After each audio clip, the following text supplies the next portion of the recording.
Un gusto de saludarles una vez más. Gracias por darse el tiempo para escuchar nuestras reflexiones que hacemos semana a semana. Gracias por los ánimos que nos dan, gracias porque nos escriben, gracias por estar presentes una vez más en estas reflexiones que sábado a sábado hacemos. Quisiera mencionar algo que no tiene nada que ver con la reflexión.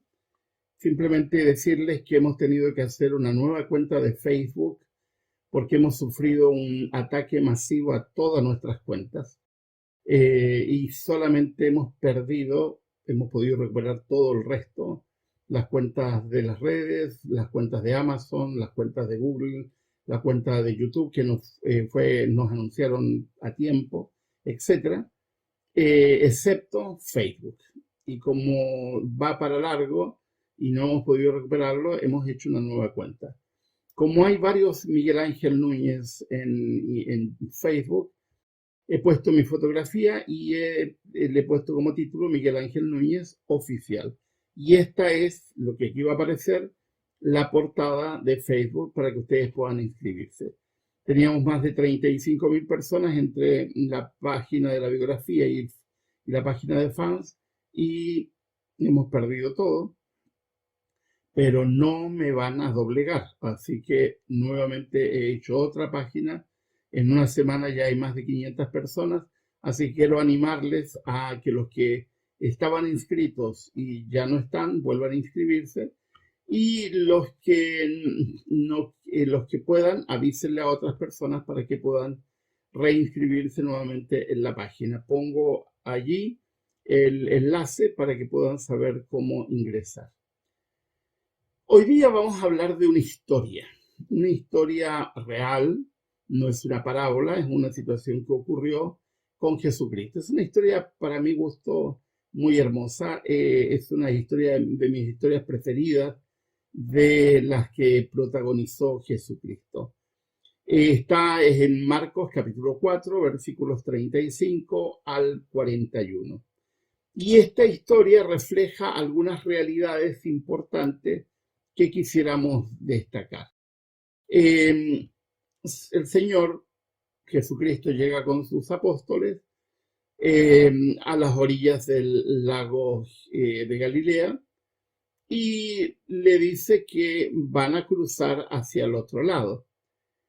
Pero en el trayecto se presenta una tormenta, obstáculos, dificultades, y como suele ocurrir, las personas frente a los obstáculos, las dificultades, se asustan, y de hecho se asustaron los que iban en la barca, y empezaron a gritar. La mayoría de la gente que ignora cree que todos los apóstoles eran pescadores, y no es cierto. Solo 3 eran pescadores. Uno era menor, así que no estaba considerado entre los pescadores, era de familia de pescadores, pero el resto no. Habían comerciantes, había un arquitecto, había un sacerdote, habían 2 comerciantes, había un arquitecto, un constructor, digamos, arquitecto. Habían algunos que no sabemos exactamente a qué se dedicaban, etcétera, comerciantes, pero solo 3 auténticos pescadores, que seguramente no se asustaron porque era lo más natural del mundo. Ahora, cuando nos vemos enfrentados a dificultades, es normal que tengamos temor, es normal que nos surjan dudas, es normal que nos veamos confrontados con una situación que nos supera, es normal que de pronto tengamos una sensación de pequeñez frente a lo que nos ocurre. Así que no deberíamos sentirnos mal porque tengamos temor.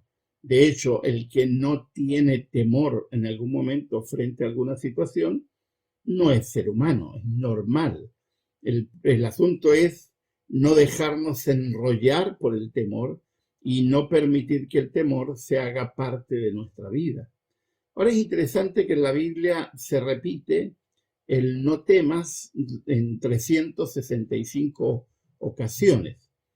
de alguna manera es un símbolo de que Dios te está diciendo permanentemente, todos los días, no temas. Ahora hay muchos temores que nosotros nos solemos enfrentar, muchas tormentas, muchos obstáculos.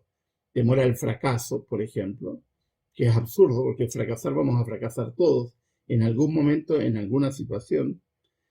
El temor a no lograr algo que nos hemos propuesto, el temor a algún sueño que hemos tenido y que se arruine, lo cual también es un temor absurdo porque las posibilidades de que algo que has programado pueda arruinarse definitivamente está en las posibilidades. El temor a enamorarse o a casarse y que la persona con la cual te casaste o te enamoraste te traicione o no sea la persona que tú anhelas, como yo suelo bromear mucho. No busquen príncipes azules porque la mayoría están desteñidos o destiñen. No es eso la realidad. El temor a invertir en algún negocio y que fracase, lo cual también es absurdo porque es muy difícil que podamos tener un buen negocio a la primera. Generalmente después de varios intentos encontramos una línea por la cual continuar, etcétera, etcétera. El temor es parte de la realidad humana. El temor es parte de lo que nosotros nos enfrentamos. Así que tomándolo como analogía, los apóstoles en la barca comienzan a gritar frente al temor y esta situación que ellos están viviendo de alguna manera representa lo que nosotros somos, lo que nosotros vivimos y lo que de alguna manera enfrentamos todos nosotros en algún momento. En el versículo 35 dice Marcos, ese día al anochecer les dijo a sus discípulos, crucemos al otro lado. Yo no sé ustedes, pero a mí me daría miedo solamente de subirme a la barca al anochecer. Los pescadores no tienen miedo de salir al anochecer. Yo me crié frente al mar y veía las barcas de los pescadores que siempre salían al atardecer, porque es la hora en que los peces ascienden y es el momento para poder hacer buena pesca, etc. Ahora Jesús simplemente les dice, vamos al otro lado del lago. No está diciendo Jesús que no te va a pasar nada. No está diciendo Jesús que no va a ocurrir una tormenta. Las tormentas en los lagos suelen ser imprevistas, llegan en cualquier momento. No hay alguna situación que pueda hacer más llevadero el cruce, porque no te puedes enfrentar a una dificultad en cualquier instante.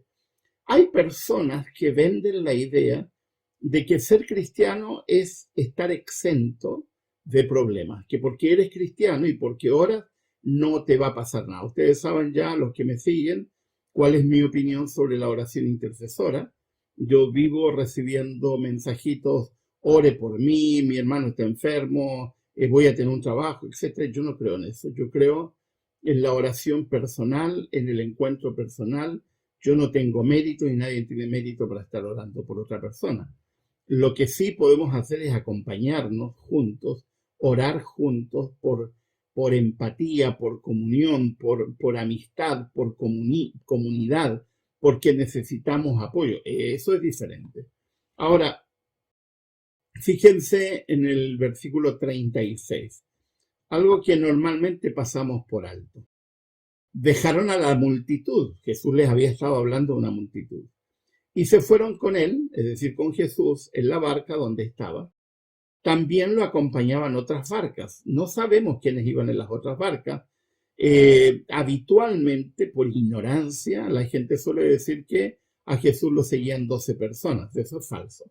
A Jesús lo seguían las discípulas, que eran, según el relato de Lucas, al menos 5. Lo seguían los discípulos y lo seguía el resto de discípulos, que era una multitud de más o menos 70 personas que acompañaban a Jesucristo. Y probablemente algunos de los que lo estaban escuchando a la orilla, en la multitud, decidieron seguir a Jesucristo. Y esto es interesante. A veces le negamos a otras personas la posibilidad de seguir a Jesús. Creemos que somos los únicos, que no hay nadie más. Nos sentimos tan especiales como que a los únicos que podemos acompañar a Jesús en la barca somos nosotros. Y eso es falso. A mí me molestan cada vez más las actitudes sectarias de quienes creen que son los únicos receptores de verdad sobre Jesucristo. No, hay otras barcas también que también acompañan a Jesús y que también están con Jesús y que también aman a Jesús, y no tienes ningún derecho a creer que porque tú estás en esta barca estás mejor acompañado que los que no están en la barca en la cual tú estás.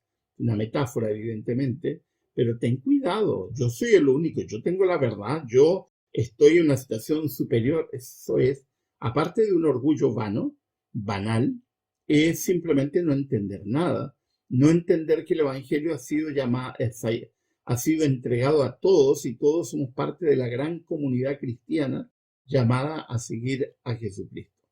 Ahora, luego de estar en la barca, luego de haber comenzado a avanzar, no te dice el relato en qué momento, porque los relatos bíblicos no son muy específicos en detalle.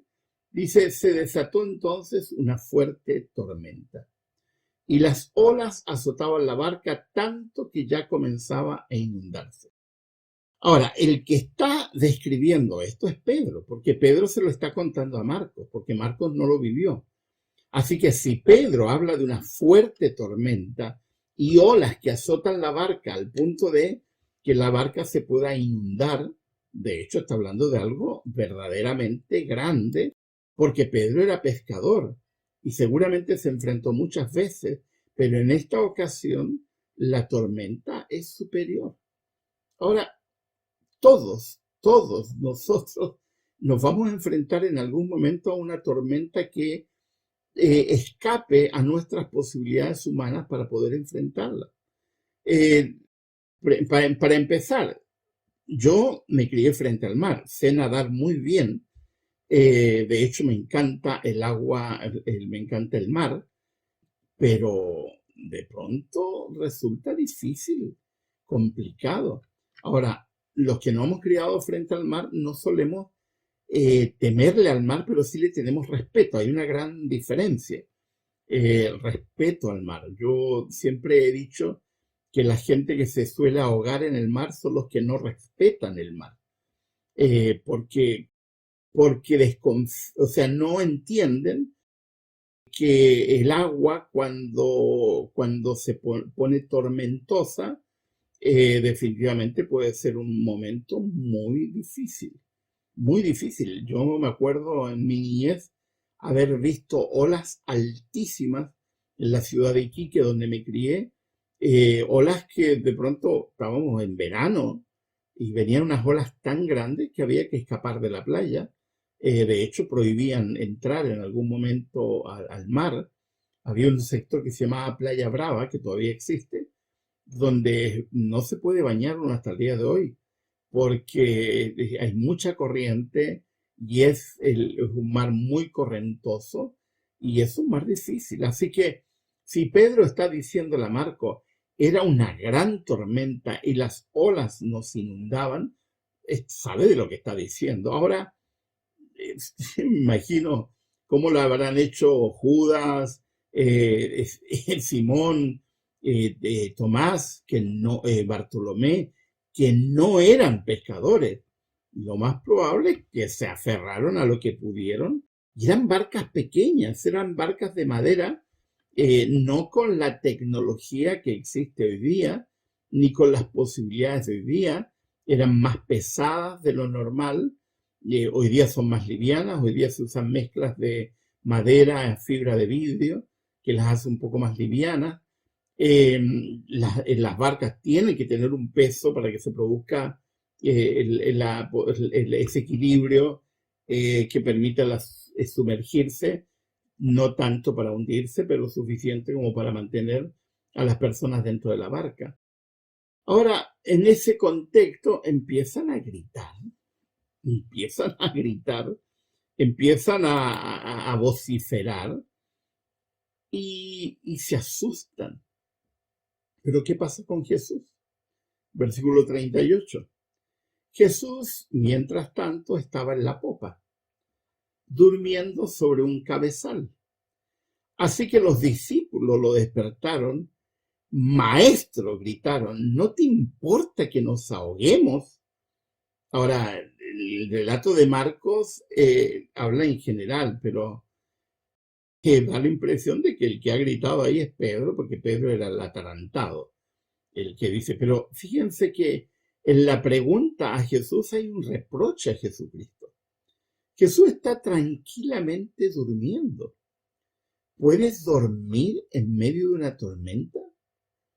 Es difícil.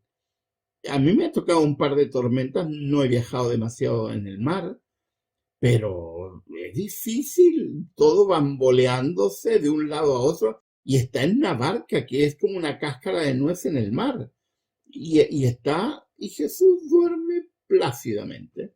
Una indicación de que Jesús estaba muy cansado físicamente y de que finalmente no había temor, pero a mí me llama la atención el sueño de Jesús, porque seguramente al ser el vaivén y entrar las olas, entraba agua y Jesús estaba siendo mojado o le caía parte del agua. No sé, tal vez había una lona y estaba un poco cubierto, no tengo idea. El asunto es que le reprochan a Jesús, ¿no te importa que nos ahoguemos? Hace poco conversaba con alguien que perdió a dos familiares en esta pandemia del COVID y me dice, estoy muy enojada con Dios. Yo le dije, a Dios no le preocupa que te enojes con él. Eso no es blasfemia. Dios comprende tu dolor, comprende tu temor.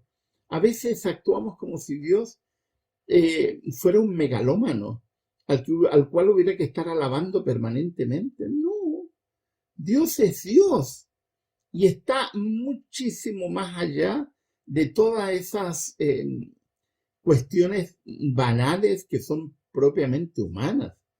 Dios te entiende. Y si tú te pones a gritar y te asustas, Dios no te condena por el susto, ni siquiera te condena porque en algún momento puedas parecer irrespetuoso frente a Dios. Una persona me dice, yo hace mucho tiempo que dejé de asistir a la iglesia y que asistir a la iglesia es intrascendente. Lo importante es que no dejes de creer en el Señor y de vincularte con Dios. Dice, bueno, me ha costado, pero poco a poco nos hemos ido amistando de nuevo. Es decir, se enemistó y ahora están siendo amigos. Eso es interesante, pero lo interesante es que Dios no se enoja. Jesucristo, ¿no te importa que nos ahoguemos? Qué pregunta más absurda, ¿cómo no le va a importar? Pero bueno, los seres humanos, cuando estamos estresados, cuando estamos llenos de circunstancias difíciles, evidentemente hacemos esas preguntas. No tengas miedo. Yo le he preguntado a Dios un montón de veces situaciones y cosas que me han dejado muy, muy lleno de dudas, que la duda es normal. Eh, ya no dudo, o sea, ya no tengo esos conflictos, pero en mi paso por organizaciones religiosas muchas veces reclamé a Dios porque Dios, si era un Dios extraordinario, permitía que algunos sinvergüenzas fueran líderes de la iglesia y que algunos siguen siendo líderes de la iglesia hasta el día de hoy y siguen siendo sinvergüenzas. Y en algún momento eso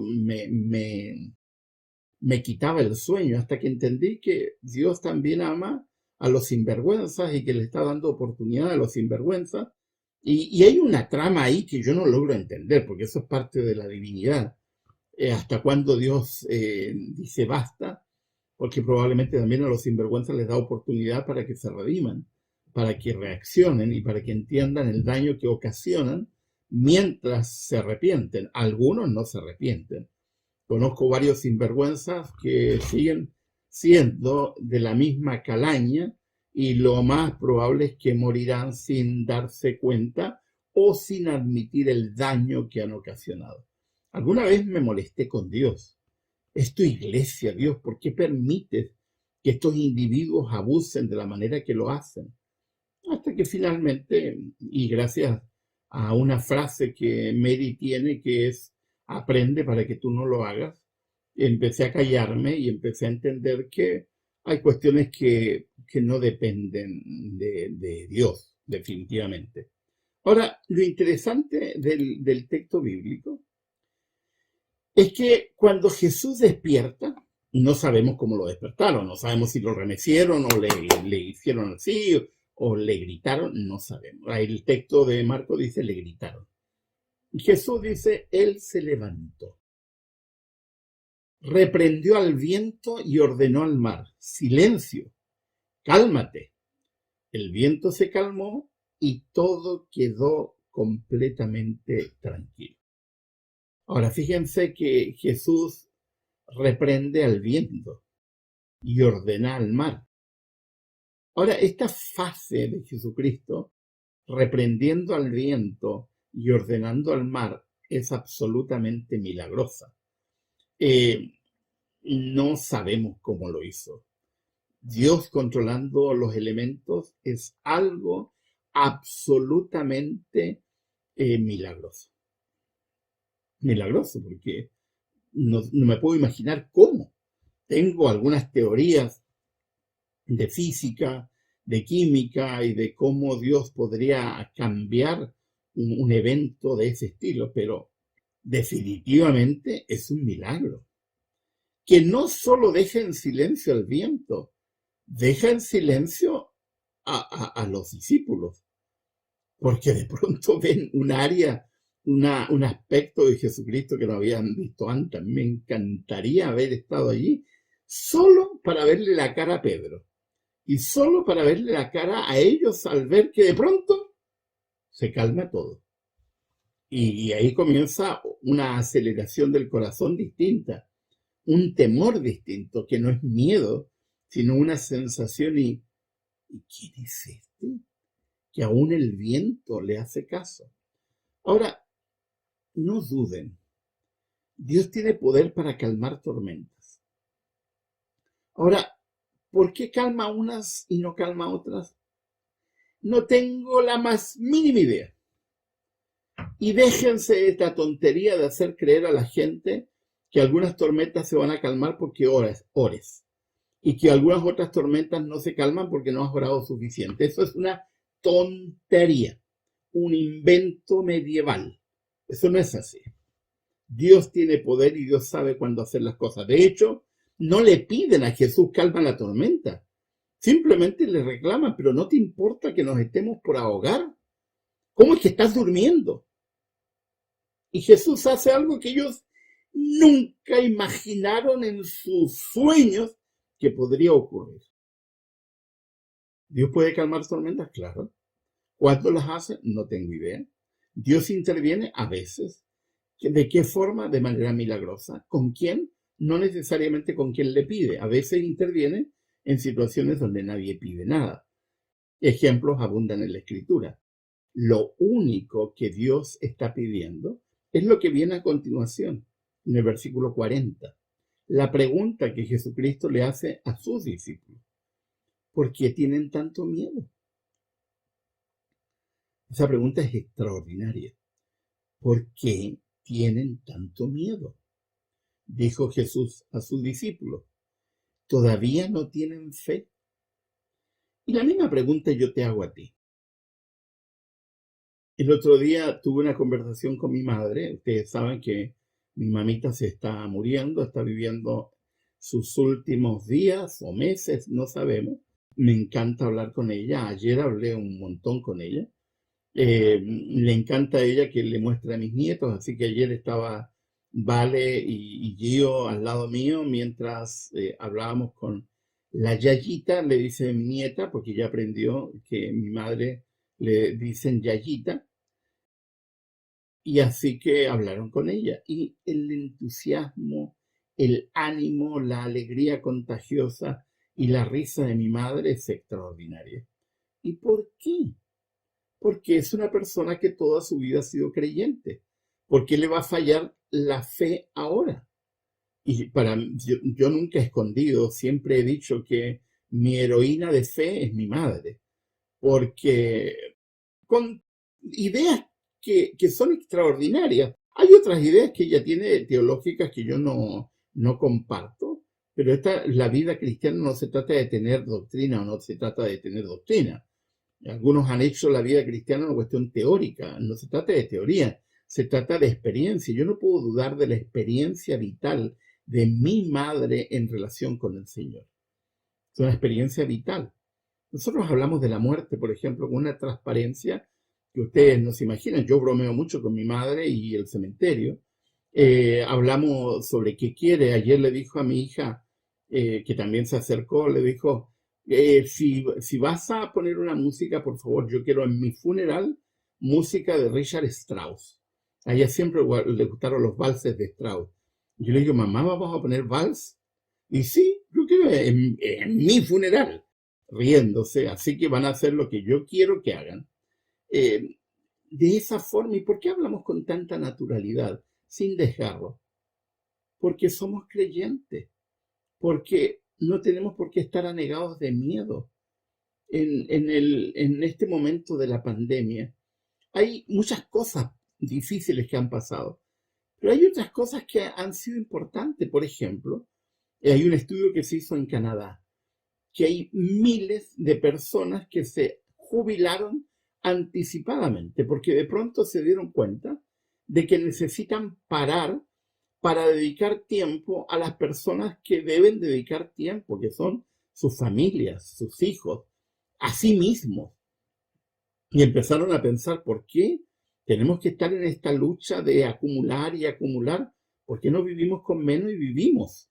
Y de hecho, eso ha provocado un problema social en este momento en Canadá que está haciendo que falten muchos puestos de trabajo porque hay mucha, y cuando hablo de mucha, estoy hablando de mucha gente, porque hay conductas que se empiezan a expander o como un efecto dominó, porque la gente empieza a pensar, tiene razón, gente de 50 años autojubilada, porque dicen, no, yo prefiero ocupar estos años que me quedan, que no sé cuántos serán, en invertir en calidad de vida y no en otras cosas. Aquí en España, donde yo vivo, ha ocurrido un fenómeno donde hay muchísima gente que se ha ido a vivir a los campos.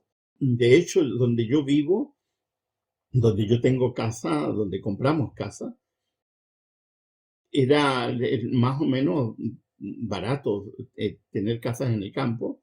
Ahora las casas de campo aquí en España han subido el valor más que lo que estaba antes. De hecho, son más caras algunas casas ahora en el campo que las casas de ciudad. ¿Y por qué la gente está queriendo venir al campo? Simplemente porque en medio de la pandemia se dieron cuenta de que hay otras cosas más importantes. La tranquilidad, por ejemplo. Nosotros pasamos los 2 años de pandemia prácticamente sin sentir la pandemia. Podemos salir a caminar, podemos respirar aire puro, podemos acercarnos a la puerta de hecho, salimos a caminar a cualquier parte porque nadie nos controla. Pero yo veía a mi hijo que vivía en ese momento en Valencia y a amigos y a otras personas que no podían asomarse ni siquiera a la puerta, lo cual hizo que muchas personas repensaran. Así que los momentos difíciles también son momentos de replanteo. Y es lo que Jesús te está diciendo. ¿Por qué tienes miedo? ¿Eres cristiano? Sí. ¿Por qué tienes miedo? ¿Crees en Jesucristo? Sí. Entonces, ¿por qué tienes miedo? La gente dice que no quiero sufrir. Eso es inevitable. No puedes no sufrir. Ahora, lo que puedes hacer es tener una actitud distinta frente a las circunstancias que te está ocurriendo. La gente dice, ay, pero que el COVID es una peste más de las que ha vivido este mundo y que no será la única, probablemente tendremos otra. Yo no creo en teorías conspiranoicas, así que no creo que haya una mente ahí detrás, porque creo que es absolutamente una tontería, sin evidencia científica. Si tú lo quieres creer, ese es tu problema. Yo estoy dando mi opinión, tú tienes derecho a tu propia opinión. Lo que sí creo que hace la diferencia entre una persona y otra es la actitud. Jesús te pregunta a ti, ¿por qué tienes tanto miedo? ¿Por qué? ¿Todavía no tienen fe? ¿Tienes fe? ¿Realmente confías en Dios? ¿Realmente crees en Dios? Bueno, pruébalo y pruébatelo a ti mismo en el día a día, porque es en el día a día donde se prueba si tienes fe. Como resultado, versículo 41, los discípulos estaban tan espantados, dice la Nueva Versión Internacional, y se decían unos a otros, ¿quién es este? ¿Quién es este? Que hasta el viento y el mar le obedecen. O sea, estos que le gritaron, ¿y tú qué haces ahí durmiendo mientras nosotros nos ahogamos? Después tan calladitos. ¿Quién es? El viento, el mar, le obedecen. Creo que tienen asisten a una epifanía donde ven parte de la divinidad actuando, que me parece extraordinario. Ahora, yo he visto muchas veces la mano de Dios obrando en mi vida y en la vida de otras personas. Pero para que lo veas necesitas tener una actitud de tranquilidad. Queridos, queridas, yo no tengo idea qué estás viviendo. Atiendo a personas que padecen diferentes situaciones, y todos podemos padecer situaciones. Yo no he contado, ya es hora que lo cuente. El mes de enero fue un mes dificilísimo. Yo me di ánimo porque soy una persona positiva permanentemente, no soy una persona depresiva, soy una persona que permanentemente me da ánimo, pero tuve COVID. Después de Año Nuevo me contagié de COVID. Me duró casi un mes la recuperación. Eh, Fue menos impactante porque tenía ya dos dosis de vacuna. De hecho, en la segunda semana de enero, tenía que ponerme la tercera dosis, que no me la puse obviamente porque me enfermé. Los primeros 5 días fueron horribles. Yo que detesto estar enfermo porque no me gusta no hacer algo, me la pasé casi esos días durmiendo, con dolor de cabeza, con mucha sensación de agobio, y paulatinamente fui mejorando. Me aislé, mi esposa era la única que interactuaba conmigo, no vi a mis nietos ni a mis hijos durante casi un mes. Eh, Paulatinamente nos mejoramos, utilizando remedios naturales. Tenemos amigos que son médicos que nos dieron muchas sugerencias muy positivas. Me ha quedado una secuela pequeña, pero que me dicen que es normal para la que a mí me dio. Mi hermano en Brasil se demoró casi 3 meses que se le fuera ese síntoma, aunque a él le dio otro más aparte, a mí me dio solo uno, que es que he quedado con muchos dolores musculares, y que paulatinamente van mejorando, cada vez es mejor. Pero ¿qué aprendí? Temer, tener miedo en medio de la tormenta no sirve de nada. En el mes de enero ocupé en leer, seguí atendiendo personas, conté algunos, no atendí a todos, tuve que bajar la cantidad de atenciones en terapia, me atrasé con algunas obligaciones, y yo hago clases online para una universidad de los Estados Unidos. Me atrasé con el envío, fueron muy amables de la Logos University porque entendieron, no está en COVID, está en COVID. Así que me atrasé en el envío de algunas cosas que tenía que enviar, porque en el mes de marzo voy a dar un curso sobre educación financiera para el hogar, y tenía que enviar materiales, etcétera, que evidentemente me atrasé. Pero sigo vivo. No sé hasta cuándo. Nadie tiene comprada la vida. Lo que importa es la actitud. ¿Quiénes se mejoran? ¿Quiénes pasan las situaciones difíciles? ¿Quiénes logran configurar una situación de vida distinta? Los que responden correctamente a la pregunta de Jesús. ¿Por qué tienen miedo? El temor enferma, el temor paraliza, el temor no ayuda. Mi esposo y yo bromeábamos. Y mi esposo me decía, no se te ocurra morirte antes que yo, porque esa ha sido la consigna de mi esposa siempre. Y dije, no te voy a dar el gusto, así que aquí estoy. Y bromeamos, es una broma, no estamos diciendo nada. La gente se espanta cuando mi esposa y yo bromeamos de esa forma, pero es que en realidad, ¿para qué tienes que hacerlo tan grave, tan serio? Además, yo sé muy bien, como dice mi madre, al cerrar los ojos, lo primero que veré después, al abrirlo, será la presencia del Señor. Claro, claro, porque es un sueño y luego veremos al Señor. Así que tranquilízate, tranquilízate. Ahora, si padeces de dolor, hay formas de enfrentarlo. Yo aprendí un montón de cosas en estos días. Evidentemente que lo aprendes distinto cuando lo enfrentas, cuando te ves frente a la situación. La pregunta de Jesucristo es válida. ¿Por qué tienen tanto miedo? Si eres creyente, no es que tienes fe. Bueno, como creyente, practica tu fe. Confía en el Señor.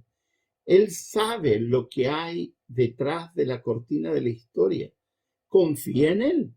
¿Por qué yo no creo en las teorías conspiranoicas que me parecen no solamente irracionales, sino también infantiles? Porque confío en Dios. Y por lo tanto no creo que Dios carezca de poder para poder actuar en el momento que sea necesario. Así como detuvo el viento y el mar, también detendrá alguna situación que eventualmente pudiese ocurrir. Dios tiene poder para calmar el mar y los vientos, y Dios también tiene poder para calmar las tormentas de tu vida. Confía en Él, tranquilízate, ve a Él, recurre a Él con paz y verás cómo Dios en su infinita bondad te mostrará con tranquilidad que no hay nada que temer. Y por último, como suele decir mi madre, si te llega la hora, te llega la hora y punto. Y lo próximo que veremos es al Señor al abrir los ojos en la resurrección. Que Dios les acompañe, que el Señor les bendiga, que su paz y su bendición esté con ustedes. Les ha hablado el pastor Miguel Ángel Núñez.